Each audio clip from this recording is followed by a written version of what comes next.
Hello everyone, my name is Praveen Anchal and I welcome you all in our YouTube channel of Core Academy. And this is the NTSC series going on. और इसमें आज हम लोग समझेंगे modern history का तीसरा important part जिसे कहते हैं इंडिया आफ्टर इंडिपेंडेंस, है ना। तो चलिए स्टार्ट करते हैं इस टॉपिक को, इंडिया आफ्टर इंडिपेंडेंस।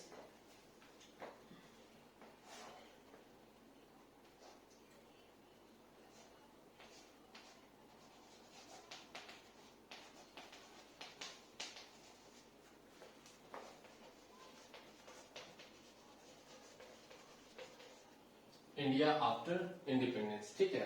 तो ये बहुत ही इंटरेस्टिंग, बहुत ही इंपॉर्टेंट टॉपिक है जिसे हम लोग बहुत अच्छे से समझेंगे, है ना। कि आजादी मिलने के बाद में भारत के पास में कौन कौन सी चैलेंजेस थी, कैसे भारत ने उस चैलेंजेस को डील किया और क्या पूरा सिचुएशन था। तो जैसे ही भारत को आजादी मिली 15 अगस्त 1947 को, तो उसके बाद में समझिए कि ब्रिटिशर्स ने भारत को पूरी तरीके से एक्सप्लॉइट कर चुके थे वो, है ना। ऐसा कुछ भी नहीं था जो कि काफी प्रोडक्टिव वे पे वो छोड़े हो भारत में, और वहां से हमें मतलब पूरा जीरो से स्टार्ट करना था, है ना। तो जब भारत आजाद हुआ तो कुछ बहुत ही प्रैक्टिकल चैलेंजेस थे, जैसे कि जो जो चैलेंज क्या क्या था मैं बताता हूँ आपको कि जो माइग्रेंट थे, है ना, जो माइग्रेंट्स थे जो कि पाकिस्तान से आ रहे थे भारत में, और कुछ माइग्रेंट्स भारत से भी जा रहे थे पाकिस्तान में, है ना। तो उन माइग्रेंट्स को जॉब दिलाना, उनको सेटल करना, है ना, उनको पूरा मैनेज करना एक बहुत बड़ा इशू था। और दूसरा एक बहुत ही बड़ा चैलेंज ये था कि जो प्रिंसली स्टेट्स है, बहुत बहुत लगभग 560 से भी ज्यादा प्रिंसली स्टेट्स थे, तो उन प्रिंसली स्टेट्स को जो है वो भारत में मिलाना, है ना, ये बहुत बड़ा टास्क था। और इस टास्क को कंप्लीट करने वाले आयरन मैन का नाम है सरदार वल्लभ भाई पटेल। तो सरदार वल्लभ भाई पटेल बहुत ही महान व्यक्ति हैं भारत के इतिहास में, और इन्होंने इतने सारे प्रिंसली स्टेट्स को भारत में मिलाने का इतना महान, इतना कठिन काम किया, और इसीलिए इन्हें आयरन मैन ऑफ इंडिया भी कहा जाता है, लौह पुरुष ऑफ इंडिया भी कहा जाता है। रिसेंटली उनके सम्मान में गुजरात में एक बहुत बड़ा स्टैचू जो है वो बनाया गया है ना।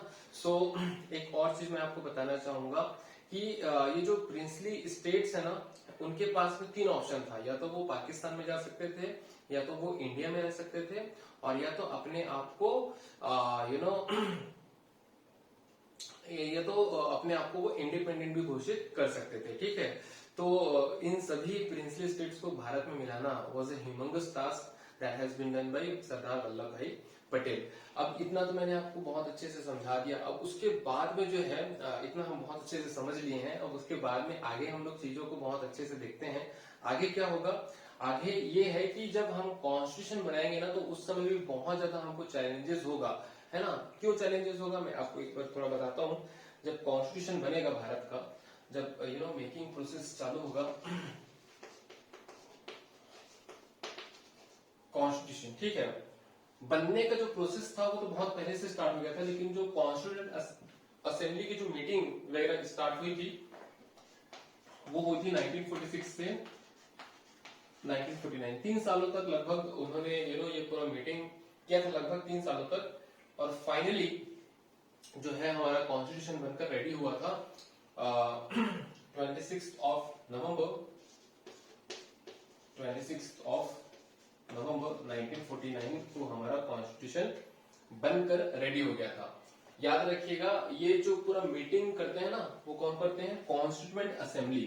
कौन करते हैं, कॉन्स्टिट्यूएंट असेंबली, है ना, कॉन्स्टिट्यूएंट असेंबली, ठीक है। अब ये जो 26 नवंबर 1949 को जो है हमारा कॉन्स्टिट्यूशन बनकर क्या हो गया था, रेडी हो गया था। और इसे बाद में हम सेलिब्रेट करते हैं, जब मोदी जी आते हैं तो इस दिन को as a constitution day declare करते हैं ना। तो अब हम इसे किस डे से सेलिब्रेट करते हैं, कॉन्स्टिट्यूशन डे के नाम से सेलिब्रेट करते हैं,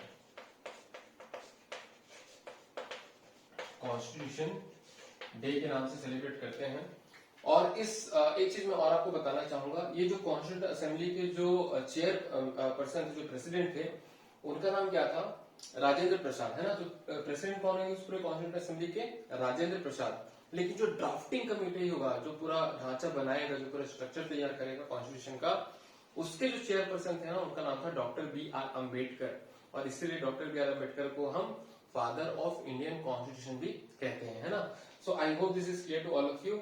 अब उसके बाद में 26 नवंबर तो 1949 को तो रेडी हो गया।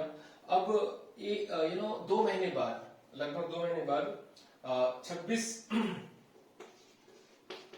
26 जनवरी, है ना, 1949 को जो है हमारा कॉन्स्टिट्यूशन इंप्लीमेंट कर दिया जाता है, इंप्लीमेंट कर दिया जाता है, ठीक है, पूरे भारत देश में। और इसे हम लोग सेलिब्रेट करते हैं रिपब्लिक डे के नाम से, ठीक, रिपब्लिक डे के नाम से, है ना। रिपब्लिक मतलब क्या होता है कि अब हमारे देश का जो लीडर होगा वो एक इलेक्टेड पर्सन होगा। Now the leader of the nation will be elected person, so that is the meaning of this Republic. अब याद रखिएगा, ये सॉरी एक मैंने मिस्टेक कर दी यहाँ पर, ये आएगा 1950, है ना, 26 of January 1950, okay, so 26th of January 1950 our constitution was implemented and that will be later celebrated as Republic Day of India, है ना।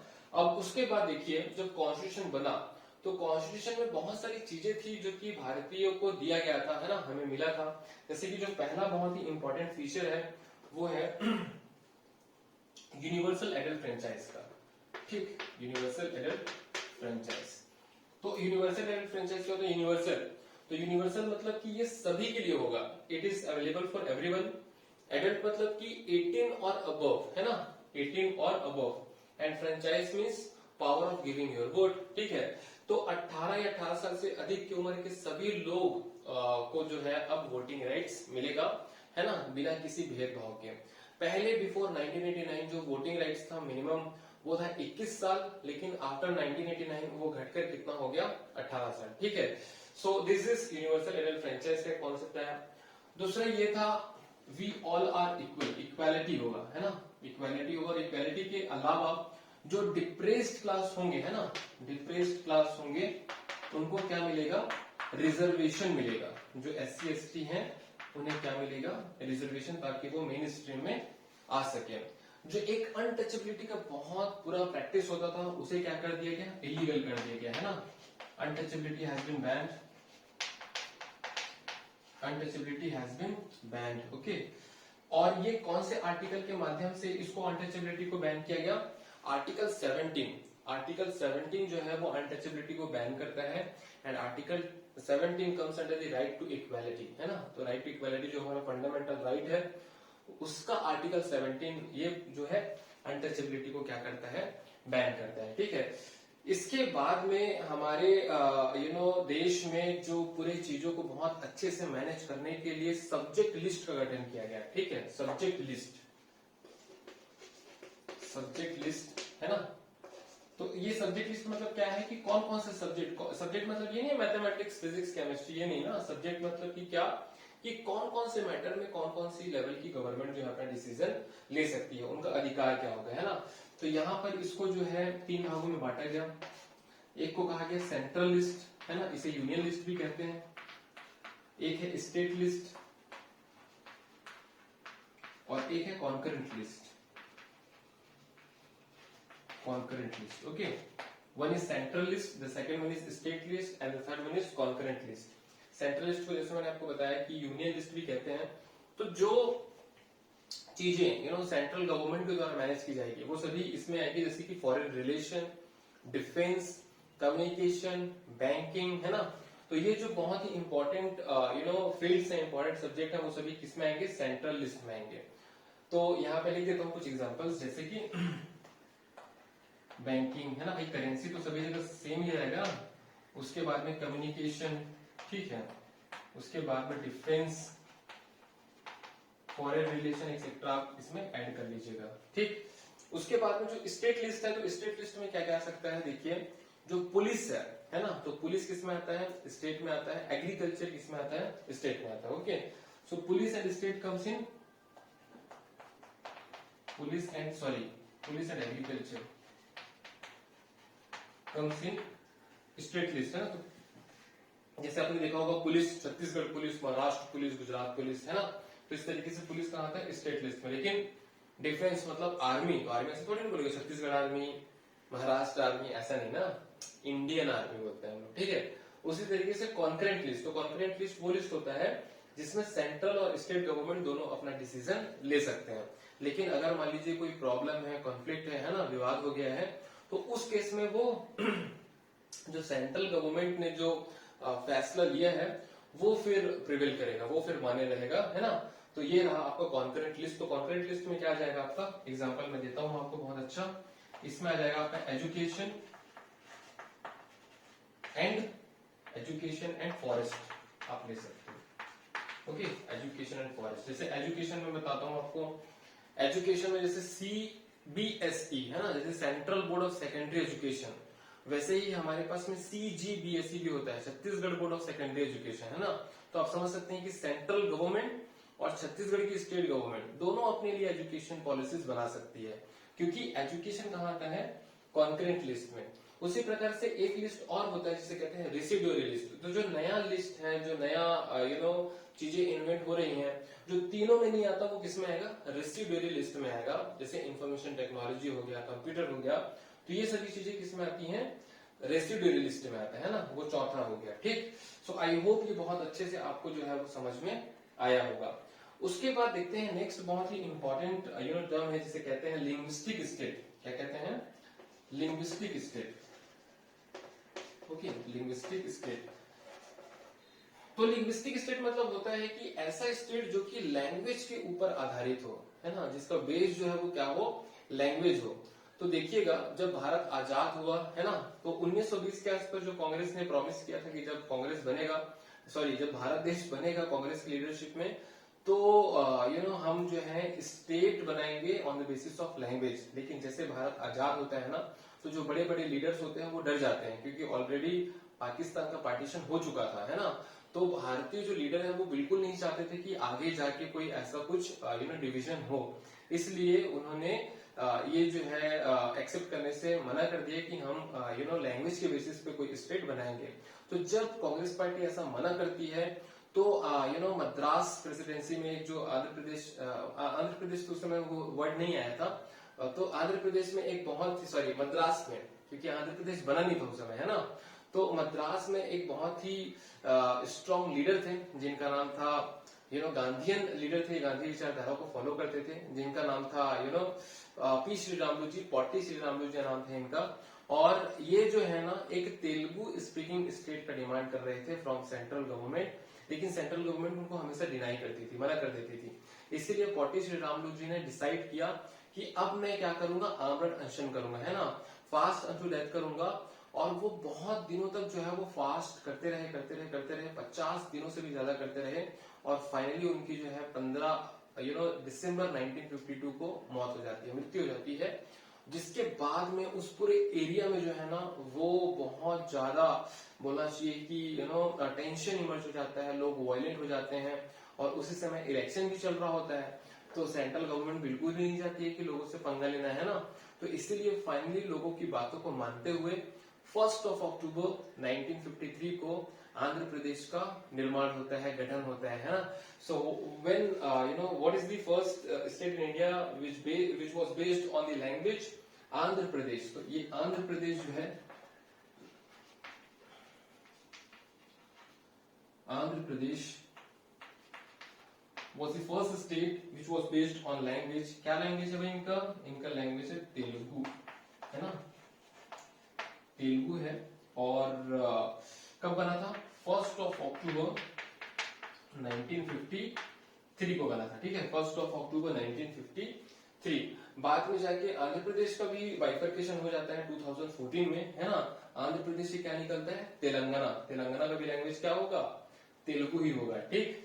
सो this was the first state, Andhra Pradesh. अब देखो आंध्र प्रदेश तो बन गया, लेकिन बहुत सारे दूसरे स्टेट्स भी थे, है ना, दूसरे रीजन भी थे जो कि अपने आप को स्टेट डिक्लेयर करना चाहते थे on the basis of language. इसीलिए जो सेंट्रल गवर्नमेंट थी उन्होंने एक कमेटी का गठन किया जिसे कहते हैं स्टेट रीऑर्गेनाइजेशन कमेटी। और इस स्टेट रीऑर्गेनाइजेशन कमेटी ने after doing their study they have given their report कि हाँ हमें जो है वो ऐसा बनाना चाहिए, ऐसे स्टेट्स वगैरह बनाने चाहिए on the basis of language. तो इसीलिए कई सारे लिंग्विस्टिक स्टेट्स बने, जैसे कि असम हो गया, असमीज है ना वहां पर, वैसे ही उड़िया के बेसिस पे उड़ीसा है ना, कन्नडा के बेसिस पे कर्नाटका, मलयालम के बेसिस पे केरला, तमिल के बेसिस पे तमिलनाडु। तो इस तरीके से बहुत सारे स्टेट्स बने। और इवन नॉर्थ इंडिया में भी जो है वो बहुत सारे स्टेट्स बनते हैं, जैसे कि मैं बताना चाहूंगा आपको बॉम्बे। तो बॉम्बे जो है वो 1960 में डिवाइड हुआ दो भाग में। एक को कहा जाने लगा गुजरात, ठीक है, एक को कहते थे गुजरात एंड दूसरे को बोलेंगे महाराष्ट्र।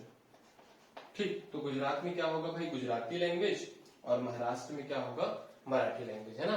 तो देख सकते हैं आप लैंग्वेज के बेसिस पे इसे क्या किया गया है, बाइफरकेट किया गया है। अब उसके बाद में जो नेक्स्ट है ना, वो मैं आपको बताना चाहूंगा पंजाब का, है ना। पंजाब की तो मैं यही लिख देता हूँ। पंजाब वॉज डिवाइडेड इन 1966, है ना। कब डिवाइड हुआ था, 1966 में दो भागों में डिवाइड हुआ था, है ना। पहले को बोलते हैं हम लोग पंजाब, और दूसरे को बोलेंगे हरियाणा, है ना। इस तरीके से देख सकते हैं कि पंजाब में पंजाबी लैंग्वेज और हरियाणा में हरियाणवी जो हिंदी लैंग्वेज होता है ना वो बोला जाएगा, ठीक है। तो इस तरीके से लैंग्वेज के बेसिस पे बहुत सारा बाइफरकेशन होता है, जो कि एक समझने वाली बात है ना। अब उसके बाद में ये देखिए लैंग्वेज के बेसिस पे स्टेट्स बन गए, है ना। जो पावर लिस्ट है उसको हमने बहुत अच्छे से डिवाइड कर लिया। अब उसके बाद में हम लोग देखते हैं कि इकोनॉमिक ग्रोथ जो है वो कैसे आएगा, है ना। तो देखते हैं इकोनॉमिक ग्रोथ के बारे में। तो ये टॉपिक यहीं खत्म होता है ना। ये टॉपिक कहां से खत्म हो गया, अब देखेंगे economic growth. Okay, economic growth. अब इकोनॉमिक ग्रोथ करने के लिए हमारी देश की जो सरकार थी उसने एक बहुत ही इंपॉर्टेंट स्कीम निकाला था, जिसे कहते हैं 5 ईयर प्लानिंग। क्या कहते हैं, 5 ईयर प्लानिंग, है ना। और ये 5 ईयर प्लानिंग का कॉन्सेप्ट हमने कहां से लिया था, रशिया, यूएसएसआर, है ना। यूएसएसआर का फुल फॉर्म क्या है, union of Soviet socialist Republic. अगर आपने रशियन रिवॉल्यूशन पढ़ा हो तो हमने रशिया से एटलीस्ट दो चीजें तो ली हैं।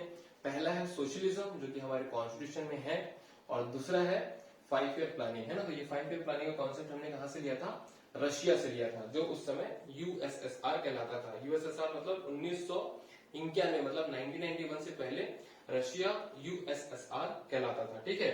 सो I hope this is clear. Economic growth के लिए हमने 5 ईयर प्लानिंग बनाया। और जो सेकेंड 5 ईयर प्लान था ना, सेकेंड 5 ईयर प्लान, उसमें सबसे ज्यादा फोकस दिया गया इंडस्ट्री के ऊपर। किस पर दिया गया, इंडस्ट्रीज के ऊपर, है ना। और इसी के तहत छत्तीसगढ़ में एक बहुत ही इंपॉर्टेंट स्टील प्लांट का गठन होता है, जिसे कहते हैं भिलाई स्टील प्लांट। क्या नाम था, बीएसपी, है ना, भिलाई स्टील प्लांट। ये जो है छत्तीसगढ़ में है, बहुत ही इंपॉर्टेंट स्टील प्लांट है ये। कई बार सबसे बेस्ट अवार्ड जो होता है वो जीत चुका है। और भिलाई में है ये, जो कि दुर्ग डिस्ट्रिक्ट में आता है। और इसे बनाया गया था रशिया के हेल्प की मदद से। रशिया उस समय, जैसे मैंने बताया आपको, यूएसएसआर कहलाता था, तो यूएसएसआर के मदद से बना था। और रशिया और इंडिया के बीच में दोस्ती को दिखाने के लिए, है ना, उस भिलाई में हमने एक मैत्री बाग भी बनाया है, जो कि मित्रता को दर्शाता है बिटवीन इंडिया एंड रशिया और इंडिया एंड यूएसएसआर, है ना।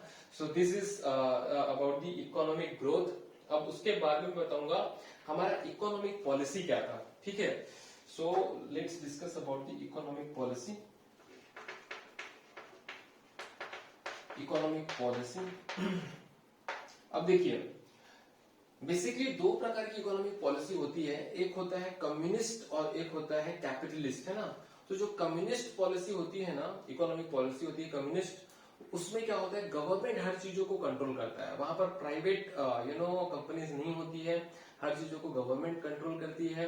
और कोई बहुत ज्यादा रिच, कोई बहुत ज्यादा गरीब नहीं होगा, एक इक्वालिटी, एक समानता को लेकर चला जाता है। लेकिन कैपिटलिस्ट में क्या होगा, कैपिटलिस्ट में प्राइवेटाइजेशन को बढ़ावा दिया जाता है, प्राइवेट कंपनीज को बढ़ावा दिया जाता है ना। वहां पर अगर आप में क्षमता है और एक सही सोर्सेज से अगर आप कमाना चाहें तो जितना कंट्री के पास है उससे भी ज्यादा पैसा कमा सकते हैं। वहां कंपटीशन होता है और दिस यहाँ पर जो कम्युनिस्ट कंट्री में क्या होता है, शेयरिंग केयरिंग, और यहाँ पर क्या होता है, सॉरी कैपिटलिस्ट में क्या होगा, कंपटीशन होगा, है ना।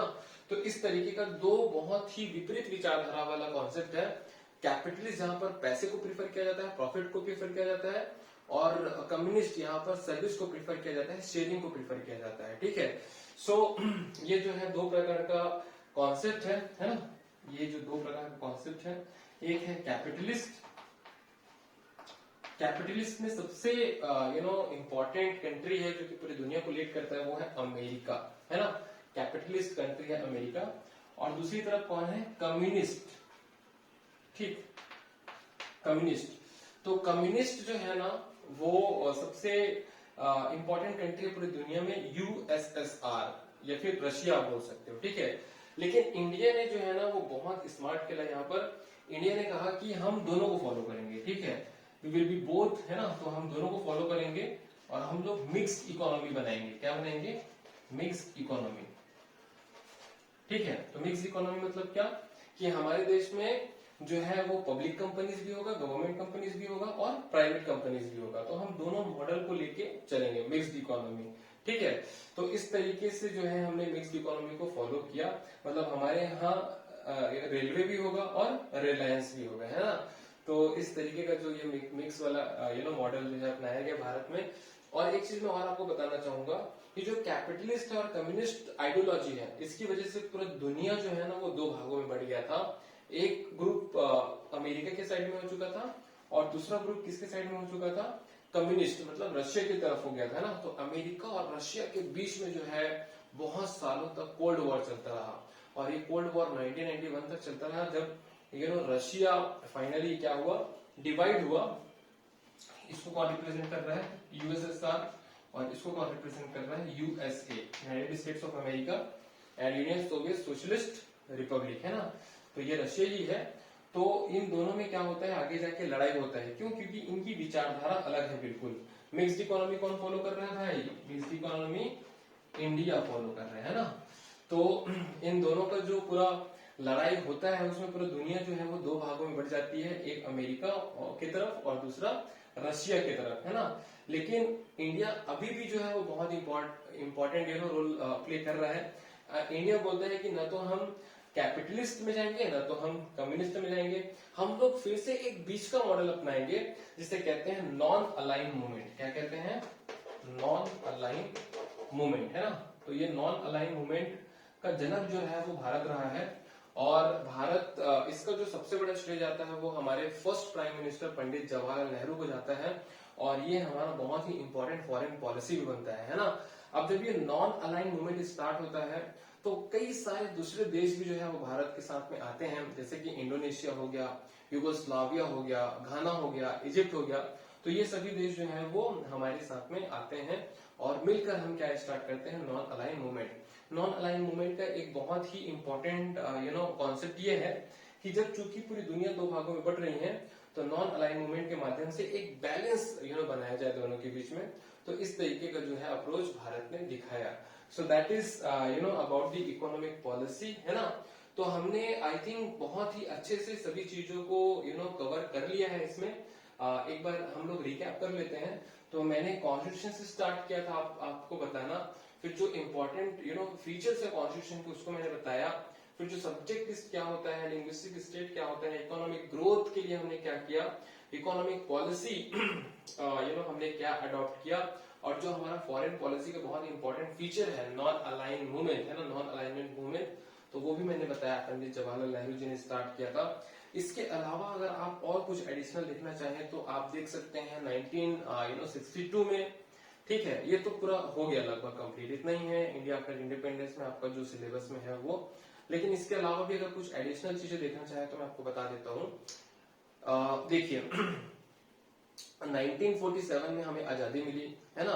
1949 30 जनवरी को गांधी जी की क्या हो जाती है, डेथ हो जाती है। नाथूराम गोडसे जो है उनको उनकी हत्या कर देते हैं। क्यों हत्या करते हैं, क्योंकि नाथूराम गोडसे सोचते हैं कि हिंदू और मुस्लिम कभी भी एक नहीं हो सकते और गांधी जी सोचते हैं कि हिंदू और मुस्लिम भारत के दो हाथ हैं, है ना। तो इस तरीके से आप शरीर के अंग को अलग नहीं कर सकते। ओके, सो गांधी जी मानते थे कि हिंदू और मुस्लिम जो है वो भाई हैं, और they should live together, whereas Nathuram Godse was against this ideology. तो इसलिए नाथूराम गोडसे गांधी जी की हत्या कर देते हैं 30 जनवरी 1949 को। उसके बाद में जैसे मैंने आपको बताया पूरा, है ना, 1950 में हमारा कॉन्स्टिट्यूशन इंप्लीमेंट होता है, फिर बहुत सारी चीजें होती हैं। 1962 में चाइना हमारे ऊपर अटैक कर देता है, जिसे कहते हैं इंडो चाइना वॉर, है ना, जिसमें बहुत ज्यादा लॉस होता है, स्पेशली हमें बहुत ज्यादा लॉस होता है। और अभी तक से ये जो पूरा कॉन्फ्लिक्ट है रिगार्डिंग बॉर्डर इशू, वो वहीं से स्टार्ट हुआ है 1962 के जो चाइना इंडो चाइना वॉर हुआ था वहां से। 1965 में इंडिया और पाकिस्तान का जो है वो वॉर होता है, जिसमें हमारी बहुत जबरदस्त जीत हुई थी। उसके बाद में 1971 का वॉर होता है, जिसमें बांग्लादेश बनता है, और इसमें भी भारत की जीत हुई थी, है ना। बांग्लादेश पहले ईस्ट पाकिस्तान के नाम से जाना जाता था। बांग्लादेश जो है वहां पर जो पॉपुलेशन है ना, वो उनकी लैंग्वेज बंगाली है, बट रिलीजन जो है वो इस्लाम है। उनका कैपिटल क्या है, ढाका है, और वहीं मुस्लिम लीग की स्थापना हुई थी। मुस्लिम लीग कौन है, जो हम लास्ट चैप्टर में पढ़े थे, लास्ट वीडियो में देखे थे, मुस्लिम लीग, ऑल इंडिया मुस्लिम लीग, है ना। तो वो कहां पर फॉर्म हुई थी, ढाका में, आज बांग्लादेश में वो, ठीक है। उसके बाद में जो है वो 79 में जो वोटिंग एज है वो पहले कितना था, पहले 21 था, फिर उसके बाद वो कम होकर क्या हो गया, 18 ईयर्स हो गया। फिर 1991 में यूएसएसआर जो होता है उसका बाइफर्केशन हो जाता है ना, फिर वो रशिया बन जाता है। और फिर 1991 में हमारा कंडीशन बहुत खराब हो गया था, जिसकी वजह से हमने प्राइवेटाइजेशन, लिबरलाइजेशन और ग्लोबलाइजेशन को अडॉप्ट किया इन 1991। उस समय के हमारे फाइनेंस मिनिस्टर कौन थे, डॉक्टर मनमोहन सिंह थे, जो कि बाद में जाके क्या बनेंगे, प्राइम मिनिस्टर बनेंगे भारत के 2004 में, है ना। 2004 से वो 2014 तक जो है वो प्राइम मिनिस्टर रहते हैं, 10 सालों तक। फिर उसके बाद में मोदी जी आते हैं, मोदी जी प्राइम मिनिस्टर बनते हैं, और वो 2014 और 2019 दोनों का चुनाव लड़ते हैं। 2020 में फिलहाल मोदी जी प्राइम मिनिस्टर हैं, कोरोना का टाइम है ना।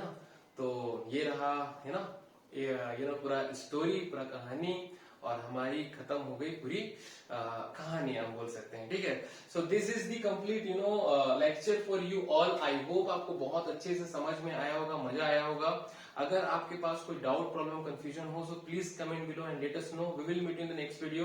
Till then, bye bye, take care, thank you.